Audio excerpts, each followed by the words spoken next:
Bi ye juma ye min bɛnna Muharam kalo tile 24 ma hijira 1445 donna k'aw fo ka waleɲuman dɔn anw sugantili la an b'aw bisimila ɲɛtaa ka kunnafoni bulon kɔnɔna na bamanankan na aw ka bi kunnafoni bakurubaw filɛ nin ye. Cakɛ bɔnaso min ka baara ɲɛsinnen kɔni do anw yɛrɛ ka jamana bolomafɛnw ka tagasegin baaraw ma ni o ye Agence nationale de sécurité routière ye ANASER maaw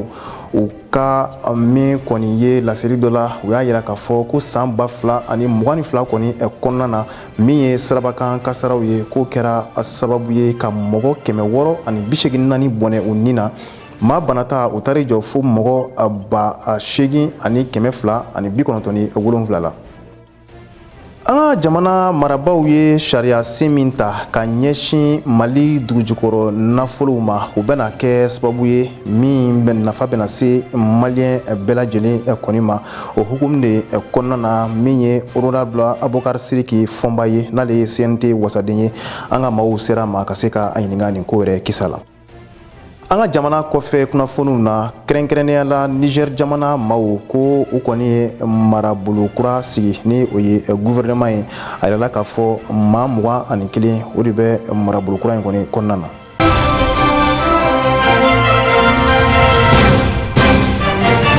I n'a fɔ an da magara la bakurubaw la min ye cakɛ bɔnaso ye n'ale ka baara ɲɛsinnen don bolimafɛnw wɛrɛ ka tagasegi ma lakana kɔnɔna na n'o ye ANASER maaw ye o kɔni ka laseli kɛnɛ kan u y'a yira k'a fɔ ko min kɔni sirabaka kasara 889 ko de kɔni kɛra min ye san 2022 kɔni kɔnɔna na o fana kɛra sababu ye min ye maa 684 k'olu bɔnɛ u ni na maa banata taara jɔ fo maa 8,297 kɔni na u ka sigi 25 kɔni kɛnɛ kan ne de kɔni kumaw fɔra ye ni a yɛrɛ lajɛ yɛrɛ ɲɛmaya kun bɛ minisiri min ka baara ɲɛsinnen don tagasegin kow ani sirabakow ma anw yɛrɛ ka jamana kɔni kɔnɔna na n'o ye Madame Dambele Madina Sisoko ale Kulubali ale ye ɲinini min kɛ nin ko la an ka jɛ ka ɲɛmada aw fɛ.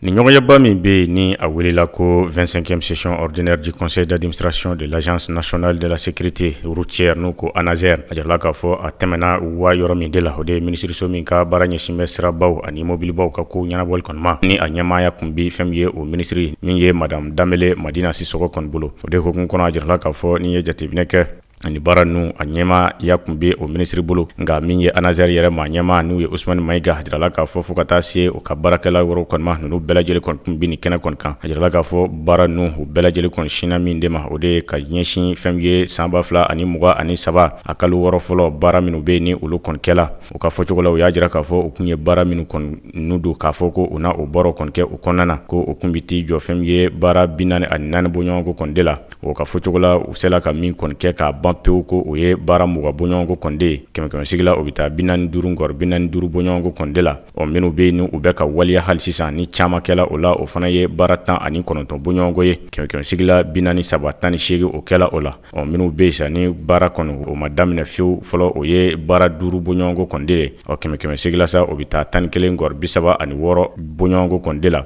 o de hukumu kɔnɔ a jirala k'a fɔ fɛn ye ni kalo 6 in kɔnɔna na sa o kun ye kasabi min kɔni de laɲini kɛ k'a fɔ ko o na o fara ɲɔgɔn kan a jirala k'a fɔ o bɛ t'i jɔ fɛn min ye sefa wari miliyari 2 ani miliyɔn 869 bɔɲɔgɔnko kɔni de la a jirala k'a fɔ ANASER o sela ka min kɔni sɔrɔ o bɛ t'i jɔ sefa wari miliyari 1 miliyɔn 662 bɔɲɔgɔnko kɔni de la o de hukumu kɔnɔ jateminɛw y'a ye k'a fɔ o sela ka baara min kɛ o bɛ taa 57 nkɔrɔ 95 bɔɲɔgɔnko kɔni de la o fɛn ye kasabi min fana kɔni bɛ yen ni olu kɔni tala ka don fɛn ye baaraw dafɛ n'u ko ko dépense kɛmɛ sigila a jirala k'a fɔ o bɛ t'i jɔ 47 nkɔrɔ 43 bɔɲɔgɔnko la ka sababuya kɛ fɛn ye miliyari 1 ani fɛn ye miliyɔn 761 o tala o sira fɛ fɛn ye ka kɛ ni juin kalo tile 30 kɔni de ye o de hukumu kɔnɔ a jirala k'a fɔ fɛn ye san 2023 a kalo 3 fɔlɔ n'u ko premier trimestre o jirala k'a fɔ sigikafɔba dɔ kɔni kɛla baara ɲɔgɔnya ni yaasa ka se ka ko bɛɛ lajɛlen kɔni sigi sen kan min ye san 2022 a siraba ko olu bolila sira jumɛnw de kan ka sara ko ka taa se ko wɔɔrɔ kɔni de ma o de hukumu kɔnɔ a jirala k'a fɔ i bɛ a jateminɛ kɛ k'a fɔ ko fɛn ye o nana jateminɛ san 2022 kɔnɔna na min ye siraba kasara minnu bɛ ni olu kɛla o talen jɔ fo siraba kasara 889 bɔɲɔgɔnko kɔnde la ko kɛla sababu ye maa minnu kɔni banana o senfɛ o kɛla maa 8,297 maa minnu fatula a senfɛ sa o kɛla fɛn ye maa 684 bɔɲɔgɔnko kɔnde ko min ye san 2021 kɔnɔna na sa fɛn ye siraba kasara minnu kɛla o talen jɔ fo 10 fɛn ye 614 bɔɲɔgɔnko kɔnde la maa minnu banana o senfɛ o kɛla maa 985 bɔɲɔgɔnko la minnu fatula o kɛla maa 736 ye o de la minisiri Madina Sisoko ale y'a jira k'a fɔ ni ye jateminɛw ta k'a lajɛ i n'a ye k'a fɔ san 2022 la ko fɛn ye caman o kɔni bɔla fɛn ye sirabakan kasaraw la ani maa fatutaw fana kɔnde la ka taa se fana hali maa banataw ma nka a y'a jira k'a fɔ ko ɲɛbɛ ka sɔrɔ kow la ko nka o kɔni t'a jira k'a fɔ mɔgɔw ka o bolo kɔni jigi hali sisan bolo ka di ɲɔgɔn ma yaasa fɛn ye sirabakan kasara min bɛ ka fɛn ye mɔgɔw kɔni bila somantanya kɔnde la ani ka du ka se ka o kɔni furuya ka o duntanya o ko bɛɛ lajɛlen bɛ se ka dabila cogoya min de la o de kɔfɛ sa min ye Anazɛri yɛrɛ maa ɲɛma Usmani Mayiga Kɔnde ale y'a jira k'a fɔ n'i ye jateminɛ kɛ san 2023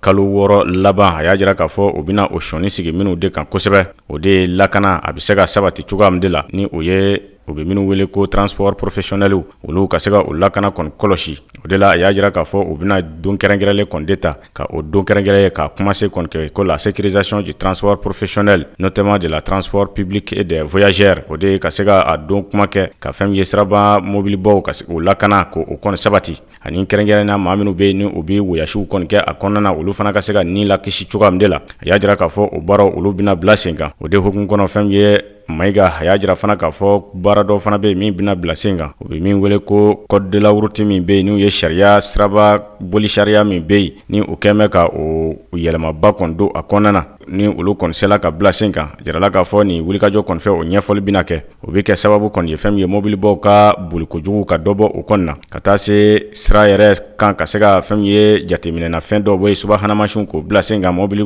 minnu bɛ boliw kɛ ka se ka olu bɛɛ lajɛlen kɔni kɔlɔsi o ko ni olu caman bɛɛ lajɛlen kɔni bila la sen kan a bɛ kɛ sababu ye sirabakan kasara a b'a jigi ka fɛn ye 100 sigila 60 ɲɔgɔnna k'o bɔ a kɔni na o de la yaasa ni baara ninnu o ka se ka sira kɔni sɔrɔ Mayiga a y'a jira k'a fɔ o bɛna o sɔni sigi denmisɛnninw de kan ka se ka kalankɛw kun ka taa cakɛ yɔrɔ bɛɛ lajɛlen kɔni de la lakɔlisow la fan bɛɛ lajɛlen kɔni fɛ kɛrɛnkɛrɛnnena septembre kalo o mana tɛmɛ kalanta minnu bi kɛ ka se ka olu bɛɛ n'u hakiliw kɔni jira ɲɔgɔn na yaasa fɛn ye siraban kasara ko o na se ka o ɲɛfɔ ɲɛna se ka sɔrɔ a la cogoya min de la o de la Madina Sisoko a y'a jira k'a fɔ ko a b'a ɲini fɛn ye Anazɛri mɔgɔw kɔni fɛ o ni fɛn ye kalan karamɔgɔw ani kalan minnu bi kalanko kɔni ɲɛnabɔ ko fɛn ye kalan waati de fɛn ye maa caman bi bɔ ka yala yaasa o ni olu bɛ se ka baaraw kɔni kɛ sirabakan kasara ko hukumu kɔnɔna na ka se ka olu bɛɛ lajɛlen kɔni kɛlɛ cogoya min na a jirala k'a fɔ ninnu ka nin sigili fana kɔni senfɛ o y'a jira k'a fɔ o bɛ min wele ko 24e session ordinaire du conseil d'administration ni o sigila décembre kalo tile 8 san 2022 kuma a jirala k'a fɔ o ye o ko hakilila minnu tala o don ka se ka olu bɛɛ lajɛlen kɔni sɛgɛsɛgɛ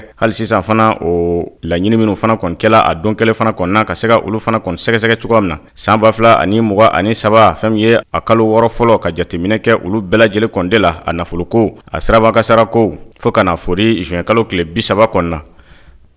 an da magara fana la bakurubaw la an ka jamana marabaw u kɔni ye sariya kura min ta ka ɲɛsin Mali yɛrɛ dugujukɔrɔ nafoloko kisaw ma o kɔni bɛna kɛ lafiya da ye maliyɛn bɛɛ lajɛlen ma baw min ye Mali dugujukɔrɔ nafolo ye nin kɔni nafa bɛna se maliden kɔni kelenkelenna bɛɛ lajɛlen ma nin sariya in kɔni talen kɔfɛ donna nataw la o kɔni hukumu de kɔnɔna na an ka maaw wulila ka se honorable Abubakar Sidiki Fɔnba ma ne ale ye CNT wasaden ye walasa ale yɛrɛ bɛ se ka walawalali kan ye cogo min na nin ko yɛrɛ kisa kan tilenta tɔgɔ la Abdou Watara ani Salifu Ɲare. Mali jamana ɲɛmɔgɔw ye sariya sunba kura dɔ ta ka ɲɛsin dugujukɔrɔfɛnw bɔli ma. Honorable Abubakar Sidiki Fɔnba a ko o y'an ka yɛrɛya sɔrɔli sira dɔ ye. A ko nin bɛna kɛ sababu ye Mali ka se ka a tigɛ da a ka dugujukɔrɔfɛnw kan. N'i y'a ta k'a lajɛ an bɛna tɔnɔba yɛrɛ sɔrɔ a koɲɛw la 100 sara la ka se fo 52 ma. Ko jamana kalifara minnu na a san 30 ye nin Mali ka sanu tun bɛ nafa ɲa mɔgɔ wɛrɛ de ye a tun tɛ nafa ɲa Mali ye ni Mali tun ye i bolo don gafew la n'an b'a fɔ o ma ko convention d'établissement u b'a bɛɛ fara ɲɔgɔn kan convention et recherche n'o ye ɲɛɲinini exploitation n'o ye a sɔrɔlen kɔ baara min bɛ k'o la Mali yɛrɛ tun bɛ wari min tun bɛ tiɲɛ an kun o la an bɛ jɛ wari min kɔnɔ n'a bɛ f'o ma ko exonération o tun bɛ se ka t'i jɔ miliyari 100 san kɔnɔ a dɔw la Mali yɛrɛ tɛ tɔnɔ min sɔrɔ a ka sanu feereli la a b'o de don olu dɛmɛni na chinois ni n t'a sidɔnw bɛɛ tun bɛ na ka na sanu bɔ an ka dugu la ka mansinw bila yɔrɔw la ten désordre sabanan i b'a ye ministre min tun bɛ sigi o tun bɛ i bolonɔ bila papier bɛɛ la ni sɔn ni jugu sɔn u b'a di u mɔdenw ma u b'a la tiɲɛ cogo bɛɛ saraw yɛrɛ tun tɛ bato bilen o la n'i ye jateminɛ kɛ partiba dɔ bɛ Mali la ale furadama ma bɔ nin sanuko da la donc sɛgɛsɛgɛli kɛlen ka nin bɛɛ de jateminɛ président nana sariya sunba kura ta o sariya sunba kura in kɔmu an b'a fɔ an balima togodalakaw ɲɛna ko chinois bɛ na sanubɔ min kɛ n'a mɔgɔ fagaw ni fɛn bɔra la ko nin y'o bannen pewu maa si tɛna sanu bɔ dugu la bilen dugudenw kɔ maa si tɛna sanu bɔ bilen maires kɔ aw ka dugu y'aw ka dugu ye foyi tɛ se ka kɛ ni sariya ma di u ma filanan an tun bɛ kasabi min don n'an b'a fɔ o ma ko exonération dɛmɛ wagati o bɛ di dɔrɔn tuma min na i bɛ ɲinini na mais ni sanu kɔni yera ka ban o tɛ d'i ma bilen sabanan n'an ye an bolo bila gafe la ni sanu yera ni dɔ bɛ ka fara sanu sɔngɔ kan an fɛnɛ bɛ dɔ bɛ fara an fɛnɛ ka sɔrɔ kan naaninan mɔgɔ dɔw de tun bɛ an ka jamana in kɔnɔ olu tun bɛ an dɛmɛ ka gafe dilan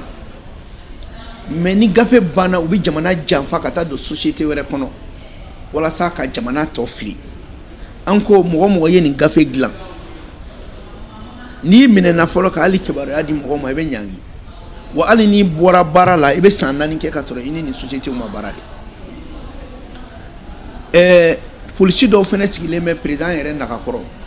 walasa ka nin lakɔlɔsini ninnu baaraw kɛ n'i ye jateminɛ kɛ mɔgɔ b'a fɔ ko 100 sarada ko Mali ka sɔrɔ ye 35 ye o ye kuma de ye sanfɛ kuma mais kuma jɛlen ye mun ye sariya sunba in n'i ye Mali ka sɔrɔ bɛɛ ta k'a bɛɛ fara ɲɔgɔn kan an ka sociétéw bɛ min sɔrɔ jamana yɛrɛ gouvernement bɛ mun sɔrɔ n'i y'a bɛɛ fara ɲɔgɔn kan sanu mana bɔ Mali la cogo cogo 100 sarada Mali bɛ 52 de sɔrɔ parce que an ye baara dɔw kɛ pour que nafolo kana bɔ an yɛrɛ ka jamana kɔnɔ nafolo min bɛ jamana kɔnɔ a bɛɛ tɛ min bɛ don gouvernement ka wagande kɔnɔ mais maliyɛnw yɛrɛ fɛnɛ bɛ min sɔrɔ kɛrɛfɛ donc n'i ye jateminɛ kɛ sanu min tun bɛ sɔrɔ i kun mana anw ka sɔrɔ bɛɛ fara ɲɔgɔn kan Mali la an bɛ nin sanuba in bɔ mais 100 sarada an kun tɛ tɛmɛ 8 kan min bɛ don jamana ka kɛsu kɔnɔ mais ni sɔrɔ kura in a bɛna tun Mali bɛ sɔrɔ min na don 100 sarada an bɛ taa 15 fo 20 na o kɔrɔ ye mun ye kɔrɔlen i bɛ taa sɔrɔ san kɔnɔ sanu min bɛ don an kun a tɛ tɛmɛ miliyari 200 miliyari 300 mais ni zen nin ko in kɔfɛ ni sariya talen nin bɛna min fara Mali ka wagande wari kan a b'a daminɛ miliyari 500 ka taa fo miliyari 1000 na o kɔfɛ wagande dɔ sigilen bɛ jiginɛ dɔ sigilen bɛ wari dɔw bɛ bilo kɔnɔ sɔrɔ dɔw bɛ bilo kɔnɔ o sɔrɔ mana fara ɲɔgɔn kan o de fɛnɛ bɛ se ka an dɛmɛ an ka goudron dilanni na o bɛ an dɛmɛ an ka kurankow la n'i ye o sɔrɔ jate minɛ o mana dɔgɔya cogo cogo a dɔgɔyalenba bɛ se ka taga miliyari 60 fo ka taa se miliyari 100 ma sɔrɔ bɛ jamana kɔnɔ mais maa lankolon b'o sɔrɔ ta ka taa n'a ye kɔfɛ o wagati kelen kɔnɔ muso kɔnɔma bɛ kɔnɔ ta fo ka jigin ala ɲɛ ti da matrɔni kan kuma tɛ sayi-femme ma kuma tɛ obstétricienne ma o wagati kelen kɔnɔ a bɛ ka fɔ jamana de la ko aw ka wari ko nin de y'aw ka sɔrɔ ye donc Mali ka sɔrɔ de bɛna kɛ a yɛrɛ ta ye donc o kɔnɔna la n'i nana jateminɛ fɛnɛ kɛ i bɛna ye kɔrɔlen u tun b'u bolo bila papier la dɔrɔn papier siɲɛ kelen maintenant tan ko ayi papier ye 2 ye ɲinini wagati an b'an bolo bila o la wa ni yeli fɛnɛ kɛra an bɛ papier kura signé wa ni yeli kɛra jamana tun bɛ ka dɛmɛ min don i ma o bɛ minɛ mais o n'a ta o ta ni yeli fɛnɛ kɛra n'an bɛnna kan ko sanu de ye an ka contrat ye ni lulu yera o wari fɛnɛ bɛ k'a dama ni marijana yera o fɛnɛ b'a dama fɛn fɛn mana ye o fɛnɛ kuma bɛ fɔ a dama donc n bɛ ka sanu denkɛ sen n bɔra ni jama ye jama ti ta ye dɛ wa fɛnɛ n'an bɛn n'a kan 100 ans de don wa 100 ans o 100 ans ni segin kan ka k'a kan a bɛ lajɛ est ce que ko minnu kun jagoyalen b'i kan k'i k'o sara jamana ye i y'a bɛɛ sara wa ni m'o bɛɛ sara o fɛnɛ ni o la état tɛ renouveler wa n'a ye mɔgɔ minɛ chinois ko ni fɛn kirikara la i ka minɛ na sanu bɔli la ou bien yera ni yuruguyurugu la i bɛ kaso kɛ wa i ka wari sarata b'a daminɛ 5 fo ka taa 15 la. Honorable Abubakar Sidiki Fɔnba a ye wele bila malidenw ma an ka ɲɔgɔn minɛ walasa ka se ka faso kuma bɔ. Chinois ka lasigiden so min bɛ an yɛrɛ ka jamana kɔni kɔnɔna na min ye araba tɛmɛnen ye olu kɔni ye balo min kɔni ye 1400 di fantanw kɔni ma ani maa minnu ni a ka kan centre mobile yɛrɛ kɔni kɔnɔna na min ye nin kɛnɛba in sa a yɛrɛ denfaya kun bɛ maaw bolo min kɔni ye Chinois ka lasigiden an yɛrɛ ka jamana kan ka se min fana kɔni ye ministre ye min ka baara kɔni ɲɛsinnen don dunkafa yɛrɛ sabatili ma an yɛrɛ ka jamana kɔni kɔnɔna na Ali Kulubali ale ye ɲinini mun kɛ nin ko la an ka jɛ ka lamɛn. Mali ye fɛlɛ min ta k'a jira k'a fɔ san 2023 kɔnɔna ko bɛɛ lajɛlen kɔni de kɛ baloko gɛlɛya min bi faso Mali kɔnɔ fɛn min ye ka se ka o kɔni kɛlɛ cogoya min na a jirala k'a fɔ o de senfɛ sa Mali ani jamana min bɛ n'u ye Chinois jamana ye ni baara ɲɔgɔnya bi u ɲɔgɔn cɛ a bi waati jan kɔni de bɔ a jirala k'a fɔ Chine a jamana o kɔni ye wulikajɔ kɛ k'a bolo kɔni fa ka se ka balo fɛn 1400 bɔ ɲɔgɔn kɔ ka se ka o kɔni ta k'o di malidenw kɔni ma maliden minnu bɛ ni olu bɔ bɛ o sigiyɔrɔ la ni u bɛ fɛn min ye u bɛ min wele ko site de déplacé ni u b'a wele ko des déplacés internes ani ka taa se fɛn min ye sɛgɛnbaatɔ minnu bɛ ni u bɛ Bamako kɔnɔ ani Bamako n'a lamini bɛ fɛn min ye ka se ka o balo kɔni di u ma cogoya min de la a jirala k'a fɔ n'i ye balo ninnu yɛrɛ kɔni jateminɛ maa bɛ se ka min kɔlɔsi min ye malo kilo 5 o bɛ la ka taa se fɛn min ye farini o kilo 5 ani fɛn min ye tulu kilo 5 min ye kɔgɔ gramu 700 bɔ ɲɔgɔn kɔ ka taa se sukaro kilo 1 a y'a jira k'a fɔ ko o bɛɛ faralen ɲɔgɔn kan u bɛ taa fo fɛn min ye minɛ 1400 bɔ ɲɔgɔn kɔ kɔni de la ko nin kɛkun tɛ dɔwɛrɛ ye teriya min bɛ Mali ni Chine cɛ hali sisan ka se ka o kɔni sinsin cogoya min de la ko ka jira maaw fana na k'a fɔ ko fɛn min ye Chine u ka jamana ɲɛmaa n'o ye Xi Jinping kɔni de ye ko ale kun ye baara hakilila minnu ta ni a ye baara sira 9 bɔ ɲɔgɔn kɔ kɔni ta u ka sigi min kɔni kɛla ni o y'a wele ko 8e conférence ministérielle ka ministre ka lasigi 8nan kɔni senfɛ ko a y'a jira k'a fɔ a bɛna ko bɛɛ lajɛlen kɔni kɛ yɛlɛma ka don Mali fɛn ye farafinna ani Chine o ka baaraw kɛcogo kɔni na o de la o y'a jira k'a fɔ o bɛna o sanu sigi min kan kosɛbɛ o de ye fɛn ye farafinna sɛgɛn min bɛ ka se ka o kɔni ban cogoya min na ani ka farafinna fana kɔni dɛmɛ o bɛ se ka fɛn ye sɛnɛ ka se ka o kɔni don bala cogoya min na o de hukumu kɔnɔna sa ko ni baara min filɛ bi ni wulikajɔ bɛ ka kɛ ka dɛmɛ ta ka don Mali sɛgɛnbaatɔw ma ko o bɛ don o hukumu bɛɛ lajɛlen kɔni de kɔnɔ o de la Chinois olu ka lasigiden min bi faso Mali kɔnɔna na ale y'a jira k'a fɔ ko olu ka jamana u bɛ ka wulikajɔba de kɛ waati jan yaasa fɛn ye baloko gɛlɛya min bi faso Mali kɔnɔ ka se ka o dɛmɛ k'o kɛlɛ cogoya min de la wa o y'a jira fana k'a fɔ ko o yɛrɛ b'a kalama k'a fɔ Mali a bɛ lahala min na ani Mali o mago bɛ min na ko bi ani fasodenw yɛrɛ mago bɛ min na bi ko u bɛ caman u bɛ o kɔni dɔn o la ko o de la ko wulikajɔw don tɛmɛlenw kɔni na olu ye malo tɔni 2,000 bɔ ɲɔgɔn kɔ ka se ka o kɔni di ma o ma gɛlɛya bi ma minnu kɔni na ko wa o y'a di Mali gouvernement de kɔni ma yaasa a na se ka a lase sɛgɛnbaatɔw ma cogoya min na ko bi ko a bɛ ka nin bolofɛn ninnu fana kɔni di yaasa ka se ka malidenw kɔni dɛmɛ gɛlɛya bi min na u ka se ka nin waati gɛlɛman in ka se ka a kɔni tɛmɛ cogoya min na o de la sa fɛn ye u bɛ min wele ko ministre commissariat à la sécurité alimentaire n'o ye Redouane Ag Mohamed Ali kɔni ye ale kɔni ye kuma kɔni ta ka Chine ka jamana k'a fɔ kosɛbɛ ka jira k'a fɔ jamana de don kabini waati min Mali a ye a ka yɛrɛma hɔrɔnya ta Chine a bɛ jamana fɔlɔ kɔni na minnu bɛ ka faso Mali kɔni dɛmɛ wa ko a bɛ o fɔ o la kosɛbɛ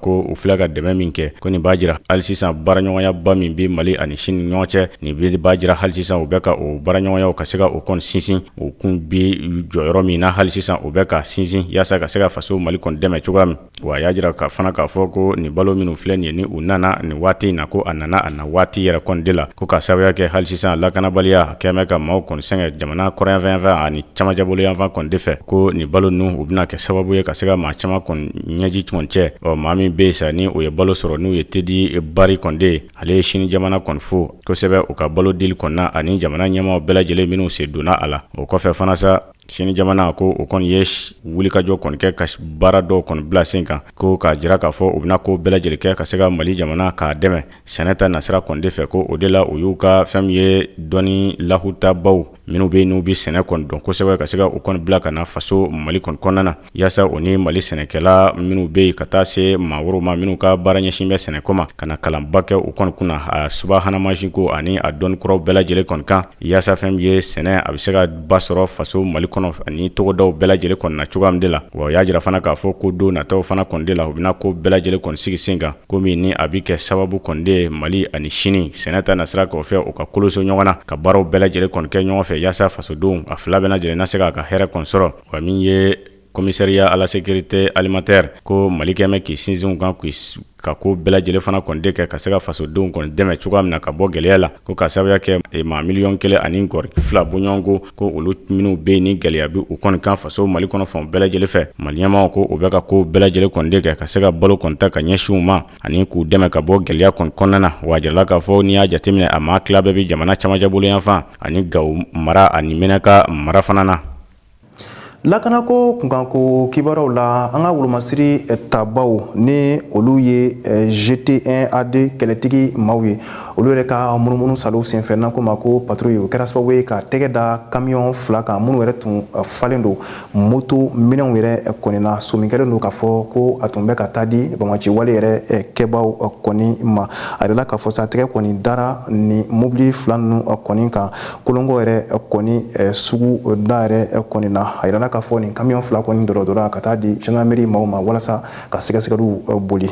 bi an ka bɔlɔlɔsiraw kɛlen don waleya ye waleya min ni ko cɛjugu caman bɛ kɛ a sanfɛ i n'a fɔ madaw kɔni b'u sigi ka ɲɔgɔn buruja madaw fana bɛ bɔ ka u maɲɔgɔn wɛrɛ ta ka u neni walima ka nkalon ta ka da maa wɛrɛw wa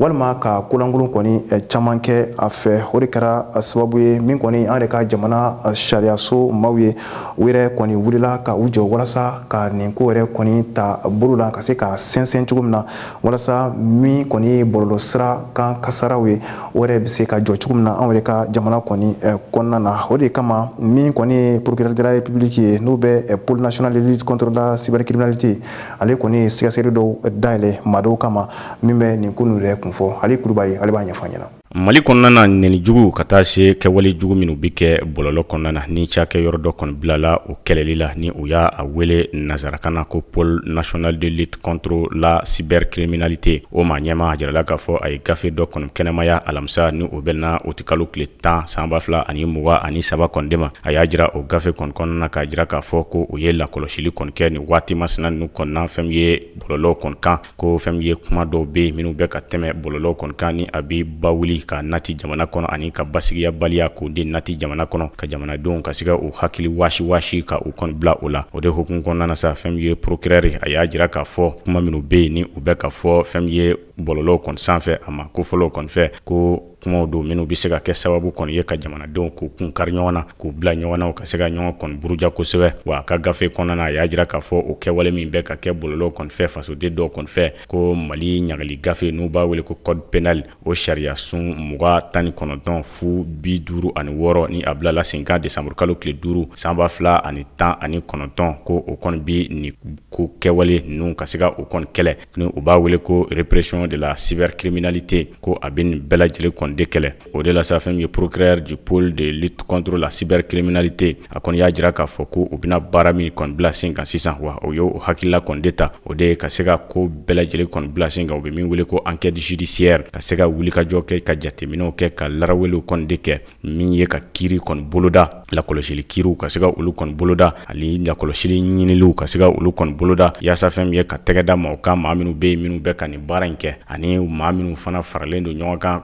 ka nin baara in kɔni kɛ fo ka taa se minnu kɛmɛ ka a bila o la tɛgɛ ka se ka da olu bɛɛ lajɛlen kɔni kan cogoya min de la yaasa u na se ka bila kiiri ka bolo kɔni de kan ko a jirala k'a fɔ jamana ɲɛmaw ko waati dɔ kɔni de la kalo dama kɔni de bɔ minisiriw ka ladala lasigi dɔ kɔni senfɛ ko o y'a laɲini kɛ nin cakɛ yɔrɔ in kɔni fɛ n'u ye pôle national de lutte contre la cybercriminalité ni a sigi bɛ Bamako cour d'appel kɔni kɔnɔ ka ko bɛɛ lajɛlen kɔni kɛ ɲagali jugu ani nɛni jugu wala kɛ wale jugu minnu bɛ kɛ bɔlɔlɔ kan ni ani an ka taabolo kɔni ti bɛn maa minnu b'u kɛ u nɔka minɛ o de hukumu kɔnɔ ko ni cakɛyɔrɔ in sa ni u b'a wele ko pôle national de lutte contre la cybercriminalité ko o de nana ka na fɛn min ye pôle judiciaire national spécialisé en matière de lutte contre la cybercriminalité ka se ka o kɔni bɔ yen cogoya min na yaasa ka a bila ni kura in kɔni ye u ka se ka maaw kɔni kɛlɛ ka bɔ kɛwale jugu la bɔlɔlɔw sanfɛ. An b'an sɛnsɛn ka don an ka jamana kɔfɛ kunnafoniw na o laseli bɛ ka ɲɛ an balimamuso Aissata Mayiga fɛ. Niger jamana kɔnɔna la a yirala k'a fɔ ko maa minnu ye fangajaso kɛ ni o ye CNSP maaw ye olu yɛrɛ kɔni u ka gouvernement maaw yɛrɛ kɔni bila sen kan a yirala k'a fɔ k'u ka gouvernement bɛ tali kɛ maa 21 bɔɲɔgɔnko de la ni o kɔnɔna la minisiri 20 yɛrɛ kɔni bɛ a la fɛn min ye u ka lakana minisiri o ni jamana kɔnɔko minisiri o kɔni kɛra CNSP fintigilaka maa 2 de ni o bɛ tali kɛ général Salifu Modi la ka na se général Mohamed Tumba yɛrɛ kɔni ma tɛnɛndon fɛn min ye fangajasolaw ye Niger jamana yɛrɛ kɔni kɔnɔna la u y'a yira k'a fɔ ko u ka premier ministre kɛra maa min ye o de ye Ali Mahaman Lamine Zeyni ni ale ye civil yɛrɛ ye wa n'a delila ka kɛ premier ministre ye Niger jamana kɔnɔ san 2002 wagatiw la ka na se san 2010 wagatiw ma ale yɛrɛ kɔni kɛra u ka nafoloko ministre ni o ye ministre des finances o wagati nin yɛrɛ kɔni na. Somali jamana kɔnɔna la a yirala k'a fɔ ko maa 6 bɔɲɔgɔnko olu yɛrɛ kɔni bɔnɛna u ni na kuma min na u ka bisi yɛrɛ kɔni yɛlɛla mugu pɛrɛnta dɔw kan ni o ye dugujukɔrɔ mugu pɛrɛnta ye Mohamed Ibrahim ni ale ye Shabelaha Us gouverneur ye ale y'a yira k'a fɔ ko bisi yɛrɛ kɔni explosera kuma min na a yɛrɛ kɔni yɛlɛla bombe nin sanfɛ a y'a yira k'a fɔ ko Al-Shabaab maaw ka waleya de kɔni ye nin ko wa ko u kɔni tun bɛ homme d'affaires ba dɔw yɛrɛ de kɔni nɔfɛ o kɔnɔna la maa 6 bɔɲɔgɔnko olu yɛrɛ kɔni fatura maa 12 ni denmisɛnninw bɛ o la olu yɛrɛ kɔni banana fɛn min ye Somali président Hassan Sheikh Mohamud ale kɔni y'a yira k'a fɔ ko kɛlɛ ko de kɔni daminɛnen don Al-Shabaab kama olu ka jamana kɔnɔ ka kɛɲɛ ni u bɛ waleya jugu min ta ka ɲɛsin maaw ma.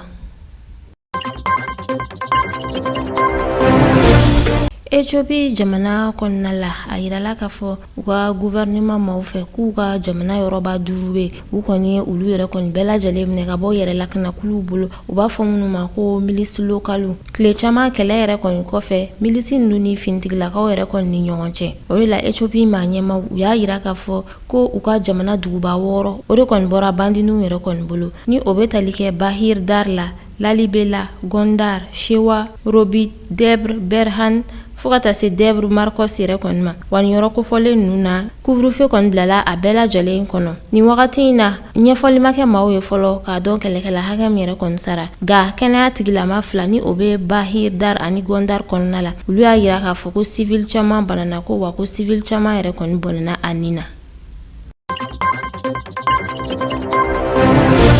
Tunisie jamana kɔnɔna la a yirala k'a fɔ ko olu ni Libyɛnw yɛrɛ k'u kɔni ye fɛɛrɛ sɔrɔ fɛɛrɛ minnu b'a to maa minnu bɛ taa duguma sira fɛ n'u bloquelen don jamana 2 in frontière la solution ka sɔrɔ olu yɛrɛ ka ko yɛrɛ kɔni cogoya la n'i y'a jateminɛ ni maa ninnu yɛrɛ kɔni minɛna ka t'u fili désert yɛrɛ kɔnɔna la jamana 2 in ni ɲɔgɔn cɛ k'a sɔrɔ ji tɛ u bolo dumuni yɛrɛ kɔni tɛ u bolo a kɔni kɛra mankan caman ye kɛrɛnkɛrɛnnenya la adamadenya hakɛ la sabatilibagaw yɛrɛ kɔni yɔrɔ Libyɛnw ka ministre de l'intérieur Imad Trabelsi ani Tunisienw ka ministre Kamel Feki olu yɛrɛ kɔni bɛnna ko la walasa ni migrant minnu yɛrɛ bloquelen don jamana 2 in ni ɲɔgɔn cɛ a bɛ se ka dabila cogoya min na nka an bɛ wagati min na i n'a fɔ bi u yɛrɛ ma bɔ fɔlɔ ka ɲɛfɔli kɛ fɛɛrɛ minnu yɛrɛ kɔni sɔrɔla a kan.